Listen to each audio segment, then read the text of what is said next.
Ici, c'est l'esclavage. Donc, lorsque les Blancs arrivaient, ils achetaient ça. Ça, c'est des ballots de tissu. Ils achetaient des ballots de tissu.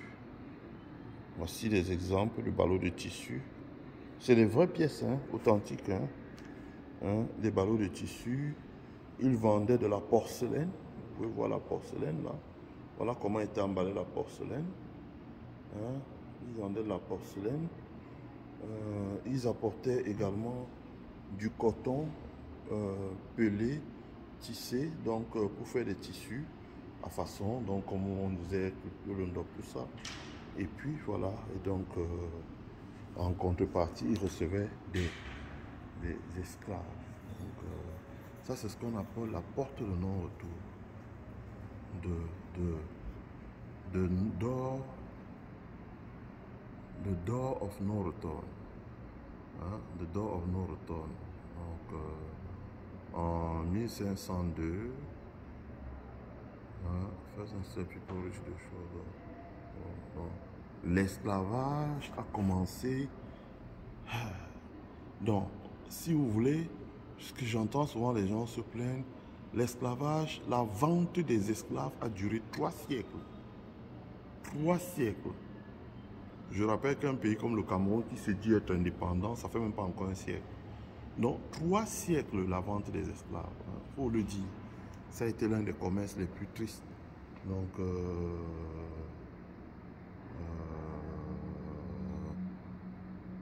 Donc, quand il y avait la guerre, les gens qui étaient défaits étaient gardés et vendus comme esclaves. Donc, les peuples se faisaient la guerre. Résultat des courses, les colons donnaient des armes aux chefs qui étaient leurs alliés afin qu'ils puissent étendre leur empire en attaquant d'autres empires et en vendant les prisonniers de guerre. Non, les prisonniers de guerre, comme vous voyez là, before European slave traders purchased African from holding facilities, they inspected them and they will leave stock on cargo. This image, donc, vous voyez vous-même. Donc, on vendait donc donc, ils donnaient des armes à leurs alliés qui donc faisaient la guerre. Et quand ils avaient vaincu d'autres tribus, ils vendaient les personnes. Trader took African from inland village to supply the coastal trade. Et je vous montrerai d'autres choses où le Cameroun est impliqué, parce que le Cameroun a été impliqué dans ça. European country and trader built so-called slave factory on the coast of Africa. Historians believe that 820 000 died in the port waiting for the middle passage. Donc, il y avait des sortes de lieux de passage où on gardait les esclaves là, et c'est de là qu'on acheminait les esclaves, donc vers l'Amérique latine, vers la Caraïbe, le Pacifique. Donc l'Amérique latine, c'est des endroits comme le Brésil, la Caraïbe, le Pacifique. Donc il y a eu tout ce commerce bidon. Donc voici les portes de non-retour. Donc comme vous pouvez voir ici là, voici une carte où vous voyez bien. Donc ça c'était les portes de non-retour, les lieux de passage. Et on estime que 820 000 esclaves sont morts là-dedans. Donc il y avait ça, Imna Castle, donc le château, ça, donc vous avez ça. Et ici, voilà comment serait le commerce des esclaves à peu près. Donc voici la porte de non-retour. La porte de non-retour. Voici ce qu'ils échangeaient avec les... Et si je viens ici, je vous montre ici, kidnap the middle passage was the horrific experience. Enslaved people know the some way to survive. Donc, beaucoup d'esclaves ont perdu la vie. Voici comment ça s'est passé. Voici comment étaient les bateaux, en fait. Comment ça se présentait un bateau. Voici un bateau, en fait. Il y avait des esclaves. Donc, les esclaves étaient parqués, comme vous pouvez le voir là, dans la cale du bateau. Et ici, il y avait tout ce qui transportait. Ils achetaient les esclaves qui parquaient ici. Et ici, là, ils parquaient ce qu'ils négociaient, l'or, beaucoup de choses, etc., etc., etc. Donc, les esclaves étaient parqués dans ces bateaux-là. Voilà le bateau vu de haut. Voilà, vu de haut. Et donc les esclaves étaient acquis là, là. Donc ils étaient assis comme ça et regroupés, ils étaient transportés. Certains mouraient, d'autres ne survivaient. Donc certains mouraient. Donc comme vous pouvez voir là. Et donc vous pouvez voir. Et ici, voici comment les esclaves étaient assis. Donc je remonte encore là comment ils étaient assis dans les bateaux. Ici là, comment ils étaient assis dans les bateaux. Assis dans les bateaux. Et voici comment est-ce qu'on les arrêtait et qu'on les mettait dans la cale du bateau afin qu'ils soient transportés. Donc voilà. Donc, African were loaded in slave ship, dark and cold cargo hold. Voilà. Donc ils étaient transportés.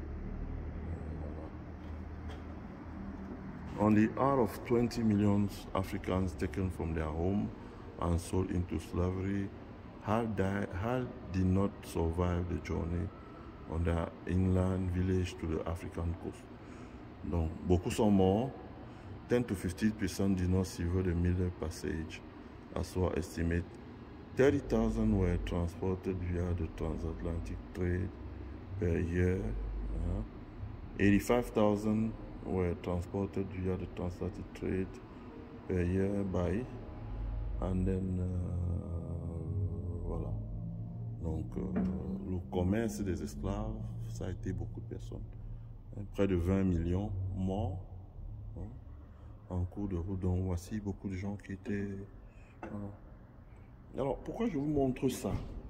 Je vous montre ça parce que généralement on a tendance, surtout les gens comme les Camerounais, à faire des leçons aux Américains. Oh non, oh on va bavarder. Mais eux au moins, ici, l'histoire, les gens regardent en face leur histoire. Bon, ça c'est une cale de bateau. Hein. Voici comment on disposait les esclaves. Vous voyez vous-même. On les attachait ici.